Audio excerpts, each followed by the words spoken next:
परमेश्वर का मैं धन्यवाद करता हूँ कि परमेश्वर ने काफ़ी समय बाद कोविड-19 की बीमारी से मुझे स्वस्थ किया है। और धन्यवाद देता हूँ परमेश्वर का कि उसने मुझे मौका दिया कि आज उसके इस पवित्र दिन में, पवित्र भवन में मैं आ सका। मैं आप सबका भी हृदय से धन्यवादित हूँ जिन्होंने मेरे लिए, मेरे परिवार के लिए प्रार्थनाएं की, और आपकी दुआओं से आज मैं स्वस्थ हूँ। उन तमाम लोगों का, अपनी कलीसिया का, अपने तमाम पासबान का, उन तमाम लोगों का जिन्होंने इस महामारी के दौर से जब मैं गुज़रा हूँ, उन्होंने सहायता और मदद की है। और सबसे ज़्यादा परमेश्वर को धन्यवाद देता हूँ कि उसने मुझे इस महामारी से निकाला और एक बार फिर उसने मुझे सेवा करने का मौका दिया है। और आज जब हम परमेश्वर के भवन में उपस्थित हैं, आज एक ख़ास दिन है जो आज कलीसियाएँ मना रही हैं। आज पेंतेकोस्त का दिन है, और इससे पहले कि मैं परमेश्वर के वचन पर ध्यान करूं, हम अपने स्वरों को झुकाएंगे और परमेश्वर से प्रार्थना करेंगे इस दिन के लिए, समय के लिए और उन तमाम बातों के लिए जो परमेश्वर ने हमारे जीवनों में की है। आइए प्रार्थना करें। हमारे जीवते अनुग्रहकारी दयालु पिता परमेश्वर, हम हृदय से आपको धन्यवाद देते हैं, आपकी तमाम आशीषों के लिए धन्यवाद देते हैं, जीवन के लिए जो प्रभु आपकी ओर से हमें मिला है। और हम जानते हैं पिता परमेश्वर कि हम आपके बिना कुछ भी नहीं।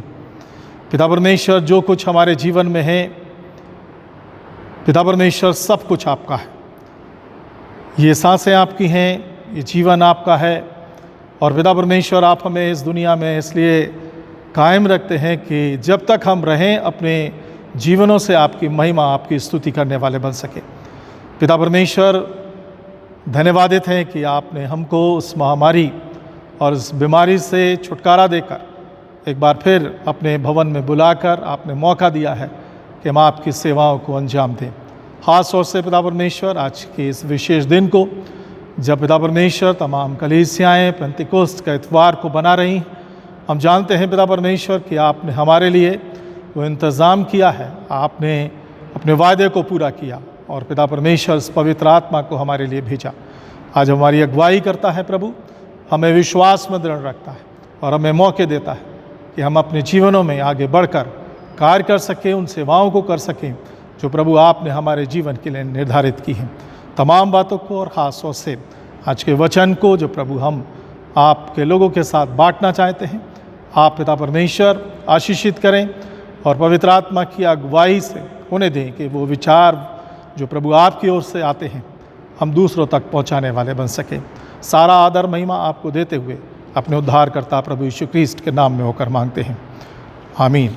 आज का वचन जो परमेश्वर के वचन से निर्धारित है वो है प्रेरितों के काम, उसका 2 अध्याय और पहले पद से मैं आपके सामने पढ़ूंगा। प्रेरितों के काम, उसका 2 अध्याय और पहले पद से। यहाँ परमेश्वर के वचन में इस प्रकार से लिखा है, जब पेंतेकोस्त का दिन आया तो वे सब एक जगह इकट्ठा थे, और एकाएक आकाश में बड़ी आंधी की सी सनसनाहट का शब्द हुआ, और उससे सारा घर जहाँ वो बैठे थे गूंज गया, और उन्हें आग की सी जीभें फटती हुई दिखाई दी, और उनमें से हर एक पर आ ठहरी, और वे सब पवित्र आत्मा से भर गए, और जिस प्रकार आत्मा ने उन्हें बोलने की सामर्थ्य दी, वे अन्य अन्य भाषा बोलने लगे। और आकाश के नीचे हर एक जाति में से भक्त यहूदी यरूशलेम में रहते थे। जब वह शब्द हुआ तो भीड़ लग गई और लोग घबरा गए, क्योंकि हर एक को यही सुनाई देता था कि ये मेरी भाषा में बोल रहे हैं। और वे सब चकित और अचंभित होकर कहने लगे, देखो, ये जो बोल रहे हैं क्या सब गलीली नहीं? तो फिर क्यों हम में से हर एक अपनी अपनी जन्मभूमि की भाषा सुनता है। हम जो पार्थी और मेदी और आमी और लोग और मेसोपोटामिया और यहूदिया और कपूरकिया और पिंतुस और आसिया और फिगुलिया और पंफुलिया और मिस्र और लीबिया देश के कुरेने के आसपास के हैं, इन सब देशों में रहने वालों और रोमी प्रवासी और क्या यहूदी मत धारण करने वाले क्रेती और अरबी भी हैं, परंतु अपनी अपनी भाषा में उन सब से परमेश्वर के बड़े बड़े कामों की चर्चा सुनते हैं। और वे सब चकित हुए और घबराकर एक दूसरे से कहने लगे कि ये क्या हुआ चाहता है। परंतु औरों ने ठट्ठा करके कहा, वे तो नई मदिरा के नशे में हैं। ये परमेश्वर का वचन है। परमेश्वर का धन्यवाद हो। आज हम सब विश्वासी, हमारे लिए आज बहुत ही महत्वपूर्ण दिन है, जबकि हम आज पेंतेकोस्त का इतवार बना रहे हैं। यहूदी जो लोग थे वो 3 महापर्वों को मनाते थे, और 3 महापर्व जो थे उनके द्वारा मनाए जाते थे। एक फसह का पर्व था, एक तंबुओं का पर्व था, और एक पेंतेकोस्त के पर्व को यहूदी बहुत मान्यता देते थे। आज हम तीसरे पर्व की बात कर रहे हैं। पेंतेकोस्त का अर्थ, जैसा कि हम जानते हैं, 50वां दिन, और इस दिन को मनाने के लिए स्वयं परमेश्वर ने आज्ञा दी थी कि इस दिन को तुम मेरे लिए मनाना। यदि हम वचन में चलें तो आप देख सकते हैं लेवी व्यवस्था उसका 23वां अध्याय और 15वें पद को अगर हम देखें तो वहाँ परमेश्वर के वचन में लिखा है, लेवी व्यवस्था उसका 23वां अध्याय और 15वां वचन में लिखा है, फिर उस विश्राम के दूसरे दिन से, अर्थात जिस दिन तुम हिलाई जाने वाली भेंट के पूले को ले आओगे, उस दिन से पूरे 7 विश्राम दिन गिनना। विश्राम दिन 7 विश्राम दिन गिनना। 7वें विश्राम के दूसरे दिन 50 दिन गिनना, और 50वां दिन यहोवा के लिए नया अन्य बलि चढ़ाना। परमेश्वर की आज्ञा ये थी कि आप विश्राम के दिन से 7 और विश्राम दिन गिनना, यानी आप 7 से 7 को मल्टीप्लाई करेंगे तो 49 दिन होंगे। और परमेश्वर का आज्ञा ये थी कि 7वें विश्राम के दूसरे दिन, यानी उससे अगले दिन 50 दिन गिनना। फसह के पर्व के बाद विश्राम दिन, और उससे अगर आप देखें तो आज का दिन 50वां दिन ठहरता है, और इसी को बनाने के लिए परमेश्वर की आज्ञा थी, और लोग इस पर्व को बनाने के लिए एकत्रित थे। जब ये घटना घटी तो बहुत से लोग, और जैसा कि अभी मैंने परमेश्वर के वचन में पढ़ा, प्रेरितों के काम उसका 2 अध्याय, और यदि आप 9 और 10 आयतों को देखें तो वहाँ बहुत से देशों का जिक्र है जहाँ से लोग एकत्रित हुए थे। लगभग 16 देश के लोग इस पर्व को बनाने के लिए यहाँ पर एकत्रित थे जब ये घटना हुई, यानी कि बड़ी भारी भीड़ इस पर्व को बनाने के लिए यहाँ पर उपस्थित थी। पुराने नियम के अनुसार अगर आप पेंतेकोस्त के दिन के महत्व को देखें तो 2 बड़े महत्व थे।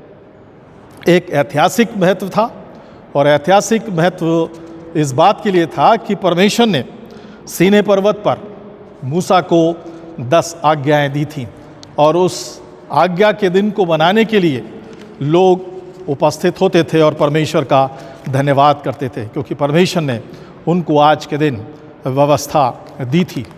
और दूसरी बात जो परमेश्वर के वचन में हम देखते हैं, दूसरा महत्व इस बात का था कि वो कृषि संबंधित था। पेंतेकोस्त के दिन वो एकत्रित होते थे और धन्यवाद के रूप में वो परमेश्वर को 2 रोटियां अर्पित करते थे। जैसा कि अभी लय व्यवस्था उसका 23वां अध्याय, यदि आप 17वें पद को देखें तो वहाँ परमेश्वर के वचन में लिखा है, तुम अपने घरों में से एपा के 2/10 अंश मैदे की 2 रोटियां हिलाने के भेंट के लिए ले आना, वे खमीर के साथ पकाई जाएं और यहोवा के लिए पहली उपज ठहरें। 2 रोटियां भेंट के रूप में तुम मेरे पास ले आना, ये परमेश्वर की आज्ञा थी। और इस दिन ये लोग परमेश्वर को अन्न के रूप में 2 रोटियां भेंट भी करते थे। इसलिए ये कृषि के लिए भी बड़ा महत्व दिन था। एक और बात महत्वपूर्ण है, आज के दिन दास को कोई भी काम नहीं करना पड़ता था। जो गुलाम थे उनका एक तरह से अवकाश का दिन होता था, और इसलिए आज के दिन तमाम लोग और दास और दासियां एक जगह पर एकत्रित थे और इस पर्व को मना रहे थे। जब लोग यहाँ पर एकत्रित थे उस समय पवित्र आत्मा उस स्थान पर उन लोगों के ऊपर उतर गया। क्यों उतरा? परमेश्वर का ये कार्य क्यों हुआ? और पौलुस इस बात को जब कुरिन्थ की कलीसिया को लिखता है तो पहला कुरिन्थियों उसका 3 अध्याय और 16वें पद को इस भेद की बात को क्यों परमेश्वर का आत्मा इन लोगों पर उतरा, इस बात को वो वहाँ पर बताता है। और वो वहाँ पर कहता है, पहला कुरिन्थियों उसका 3 अध्याय 16वें पद में लिखा है, तुम परमेश्वर का मंदिर हो और परमेश्वर का आत्मा तुम में निवास करता है। परमेश्वर का आत्मा तुम में निवास करता है, तुम परमेश्वर का मंदिर हो।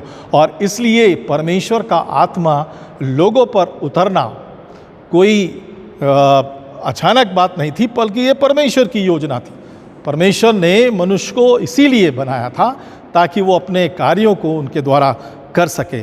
और ये बात पौलुस लोगों को इस बात के लिए कहता है कि पवित्र आत्मा का दान जो तुम्हें मिला है, तुम परमेश्वर का मंदिर हो। और हम जानते हैं कि चेलों को पवित्र आत्मा मिल चुका था, चेलों को पवित्र आत्मा मिल चुका था। अगर आप यूहन्ना की इंजील उसका 20वां अध्याय और 22वें पद को पढ़ें तो वहाँ आप जो बयान है हम सब जानते हैं कि प्रभु यीशु मसीह को क्रूस पर चढ़ाया गया, मारा गया, वो फिर गाड़ा गया, और गाड़े जाने के बाद वो 3रे दिन जी उठा। और चेले, क्योंकि प्रभु के साथ ये घटना हो चुकी थी, उसको क्रूस पर मार दिया गया था, डरे और सहमे हुए एक कोठरी में जहाँ पर प्रभु उनसे बातचीत करता था वहाँ एकत्रित थे। और जब वो कोठरी में डरे और सहमे हुए बैठे हुए थे, तब प्रभु वहाँ पर जी उठने के बाद प्रकट होता है और प्रभु कहता है तुम्हें शांति मिले। और 22वें पद में प्रभु यीशु मसीह उनसे कहता है, लिखा है, और यह कहकर उसने उन पर फूंका और उनसे कहा, पवित्र आत्मा लो।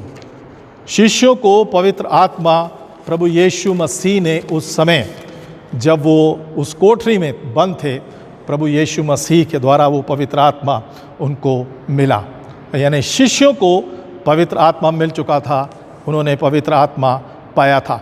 लेकिन अभी प्रभु यीशु मसीह का वायदा हर एक के लिए था, और प्रभु यीशु मसीह उस वायदे को उसे पूरा करना था, और उस वायदे को वो पूरा कर रहा था। प्रभु यीशु मसीह ने कहा था, अगर आप यूहन्ना की इंजील उसका 14वां अध्याय, आप यूहन्ना की इंजील उसका 14वां अध्याय और 15वें और 16वें पद को अगर आप देखें तो वहाँ लिखा है, यदि तुम मुझसे प्रेम रखते हो तो मेरी आज्ञाओं को मानोगे, और मैं पिता से विनती करूँगा और वह तुम्हें एक सहायक देगा कि वह सर्वदा तुम्हारे साथ रहे। ये प्रभु यीशु मसीह का वायदा था कि मैं तुम्हारे लिए पिता से विनती करूँगा, मैं चला जाऊँगा लेकिन तुम्हें निसहाय नहीं छोड़ूंगा, मैं तुम्हारे लिए एक सहायक को भेजूँगा, मैं पिता से विनती करूँगा। और ये वो समय था जब परमेश्वर ने, ये प्रभु यीशु मसीह ने उस वायदे को पूरा किया और पवित्र आत्मा लोगों के बीच में भेजा गया। एक और बात है, प्रभु यीशु मसीह ने जो भी बात कही वो वचन को पूरा करने के लिए, उन बातों को जो भविष्यवाणियों में कही गई थी परमेश्वर के द्वारा लोगों तक पहुंचाई गई थी, इस बात को भी पूरा होना था। अगर प्रभु यीशु मसीह ने कहा था कि मैं तुम्हारे लिए पिता से विनती करूंगा, सहायक भेजेगा, ये बात भविष्यवाणी में अगर आप योएल नबी की पुस्तक उसका 2 अध्याय और 28वें पद को अगर आप देखें तो वहाँ ये योएल नबी द्वारा जो भविष्यवाणी की गई थी वो भी आज के दिन पूरी हो रही थी। वहाँ लिखा था, उन बातों के बाद, यानी प्रभु यीशु मसीह के क्रूस पर चढ़ाए जाने के बाद, जी उठने के बाद लिखा है, उन बातों के बाद मैं सब प्राणियों पर अपना आत्मा उंडेलूंगा। तुम्हारे बेटे और बेटियां भविष्यवाणियां करेंगे और तुम्हारे पुरनिये स्वप्न देखेंगे और तुम्हारे जवान दर्शन देखेंगे। तुम्हारे दास और दासियों पर भी मैं उन दिनों पर आत्मा उंडेलूंगा। और जैसा मैंने कहा, आज का दिन वो दिन था जब गुलामी में जो लोग रहते थे, दास और दासी जो थे, उनको भी आज का दिन अवकाश रहता था और इसलिए वो जमा थे। ये परमेश्वर की योजना, परमेश्वर के वचन के अनुसार, उन भविष्यवाणी के अनुसार आज के दिन पूरा हो रहा था। योएल नबी की ये भविष्यवाणी आज पूरी हो रही थी। उसने वायदा था, परमेश्वर का वादा था कि मैं अपना आत्मा न केवल उन लोगों पर, उन शिष्यों पर, उन चुने हुए लोगों पर, बल्कि उसका वादा था मैं सब प्राणियों पर अपना आत्मा उंडेलूंगा। और आज वो दिन था जब परमेश्वर इस कार्य को अपने लोगों के जीवन में पूरा कर रहा था, अपने वायदे को पूरा कर रहा था। उसने अपना आत्मा उन लोगों पर उंडेल दिया। और ये सब जो घटना इस स्थान पर घटी, चेले इस घटना को देख रहे थे। ये सब कुछ जो हो रहा था, शिष्य मौजूद थे, शिष्य अपनी आंखों से इन सब चीज़ों को देख रहे थे। और प्रभु यीशु मसीह ने इस बात को अपने चेलों से इस बात को कहा था, तुम सब मेरे गवाह होगे। जब ये दिन आएगा तुम इस बात के गवाह होगे कि परमेश्वर पिता ने अपने इन कार्यों को पूरा किया है। मुख्य बात ये है कि कलीसिया को ये पवित्र आत्मा का दान क्यों दिया गया, पवित्र आत्मा का दान शिष्यों को क्यों दिया गया। और इसको भी हम परमेश्वर के वचन में देखते हैं। लिखा है, प्रभु ने कहा, जैसा पिता ने मुझे भेजा है वैसे मैं तुम्हें भेजता हूँ। जैसे पिता ने मुझे भेजा है वैसे ही मैं तुम्हें भेजता हूँ। प्रभु चाहता है कि कलीसिया प्रभु के कार्य को करे। प्रभु चाहता है, उसके जाने के बाद उसने शिष्यों को आज्ञा दी थी ये कार्य को करने के लिए, सेवा को करने के लिए, प्रचार को करने के लिए, परमेश्वर के वचन को फैलाने के लिए। और प्रभु ने अपना पवित्र आत्मा इसीलिए शिष्यों को दिया ताकि उस आत्मा से भरकर, उस शक्ति से परिपूर्ण होकर वो लोगों के बीच में जाकर परमेश्वर के कार्य को करें और प्रचार करें, सेवा करें। इस समय परमेश्वर की ये शक्ति जो है उन लोगों के लिए बहुत आवश्यक थी। बिना पवित्र आत्मा के हम कोई भी कार्य नहीं कर सकते। और हम जानते हैं कि परमेश्वर ने पवित्र आत्मा हमें दिया है। हम सब परमेश्वर के उस पवित्र आत्मा के पाए हुए लोग हैं। इसलिए प्रभु ने हमारे जीवन में इसको रखा है। आज हम जिस दौर से गुज़र रहे हैं, विश्व जिस दौर से गुज़र रहा है, ये समय है, प्रभु चाहता है कि पवित्र आत्मा का दान इसलिए उसने हमें दिया है कि हम उन प्रभु के जाने के बाद उन तमाम सेवाओं को, उन कार्यों को अंजाम दे सकें। सेवकाई करने की जिम्मेदारी परमेश्वर ने मुझको और आपको दी है। और जब इस समय से हम गुज़र रहे हैं, विश्व गुज़र रहा है कोविड-19 से, अभी हमारे पास सेवा करने के मौके हैं। जितना परमेश्वर चाहता है, जितना प्रभु चाहता है, हमें वो आत्मा भी उसने दिया है, वो शक्ति, वो सामर्थ्य दी है कि हम इस दुनिया में उस सेवकाई को कर सकें। इससे अच्छा मौका हमारे लिए नहीं होगा कि हम आगे बढ़कर प्रभु की इस सेवा को, वो कार्यों को जो वो हमारे जीवनों में, हमारे बीच में रहते हुए करता था, उस सेवा को हम कर सकें। ये हमारे लिए बहुत ही अच्छा मौका है। और तमाम लोग इस कठिन परिस्थिति में, कोविड-19 की कठिन परिस्थिति में अपने जीवनों को लेकर प्रभु की और कार्यों की सेवाओं को अंजाम दे रहे हैं। और बहुत से लोग इस कार्य में लगे हैं ताकि उस सेवा को, जो जिनको आवश्यकता है, उनको वो सेवा प्रदान कर सकें। हमारे पास भी, हमारी कलीसिया के पास भी ये मौका है कि प्रभु की दी हुई सेवा को जो उसने हमारे लिए छोड़ी है, वायदा किया है और अपना पवित्र आत्मा का दान उसने हमें दिया है, यही समय है जब हम उस सेवा को अंजाम दे सकते हैं। और धन्यवाद देना चाहता हूँ मैं उन तमाम लोगों का जिन्होंने बढ़ चढ़कर कार्य किए हैं या कर रहे हैं, अपनी सेवाओं को दे रहे हैं। बहुत से लोगों के पास मौके हैं इस समय इन कठिन परिस्थितियों में, उन लोगों की जो इस बीमारी से लड़ रहे हैं। बहुत सी चीज़ों की आवश्यकता है। यदि हम अपने जीवन में उन चीज़ों के द्वारा, उन सामर्थ्य, उन शक्तियों के द्वारा जो हमारे पास हैं, अगर हम उससे मदद कर सकते हैं तो इससे ज़्यादा खुशी की बात नहीं होगी। हमें मौका है कि हम इस नेक काम को लोगों के साथ करने वाले बन सकें। परमेश्वर के वचन में एक वचन परमेश्वर के मैं आपके साथ बांटना चाहता हूं परमेश्वर के वचन से। मत्ती की इंजील उसका 16वां अध्याय, मत्ती की इंजील उसका 5वां अध्याय और 16वें पद में इस प्रकार परमेश्वर के वचन में लिखा है। प्रभु कहता है, उसी प्रकार तुम्हारा उजियाला मनुष्य के सामने चमके कि वो तुम्हारे भले कामों को देखकर तुम्हारे पिता की जो स्वर्ग में है बढ़ाई करे। तुम्हारा उजियाला, तुम्हारी ज्योति मनुष्यों के सामने चमके ताकि वो तुम्हारे भले कामों को देखकर तुम्हारे पिता की जो स्वर्ग में है बड़ाई करें। यदि हम कोई भी कार्य, कोई भी सेवा अपने जीवन से करते हैं, कोई भी भला कार्य अगर हम अपने जीवन से करते हैं, तो प्रभु हमारी नहीं बल्कि परमेश्वर की महिमा स्तुति होती है। और ये हमारे जीवन के लिए ज़रूरी है कि हम अपने जीवनों से परमेश्वर की महिमा स्तुति कर सकें। हमें परमेश्वर ने वो आत्मा, पवित्र आत्मा सेंत में दिया है, कोई हमें कीमत चुकानी नहीं पड़ी। और ये शक्ति, ये सामर्थ परमेश्वर ने हमें इसलिए दी है कि इस दुनिया में रहते हुए हम उन तमाम सेवाओं को अंजाम देने वाले बन सकें। मैं धन्यवादित हूँ एक बार फिर अपने तमाम लोगों का, अपनी कलीसिया का और तमाम उन लोगों का जो इस कार्य को, सेवाओं को अपने जीवनों में पूरा कर रहे हैं और हम अपने जीवनों से परमेश्वर की सहायता और मदद कर रहे हैं। आइए प्रार्थना करें। हमारे जीवते अनुग्रहकारी दयालु पिता परमेश्वर, हृदय से आपको धन्यवाद देते हैं आपकी तमाम आशीषों के लिए। धन्यवाद देते हैं आज के दिन के लिए जो पिता परमेश्वर हम विश्वासियों के लिए बहुत ही महत्वपूर्ण दिन है। आज आपने अपने वायदे को हमारे जीवनों में पूरा किया। जैसा आपने कहा था, मैं अपना आत्मा सब लोगों पर उड़ेलूँगा। और प्रभु, ये घटना जब हुई, आपने अपना पवित्र आत्मा उन लोगों पर उड़ेल दिया।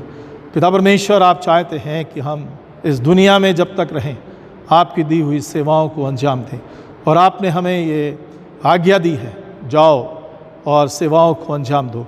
जैसा मैंने इस पृथ्वी पर किया है, तुम भी इस पृथ्वी पर वो कार्य करो जो मैंने तुम्हारे जीवनों में किए हैं।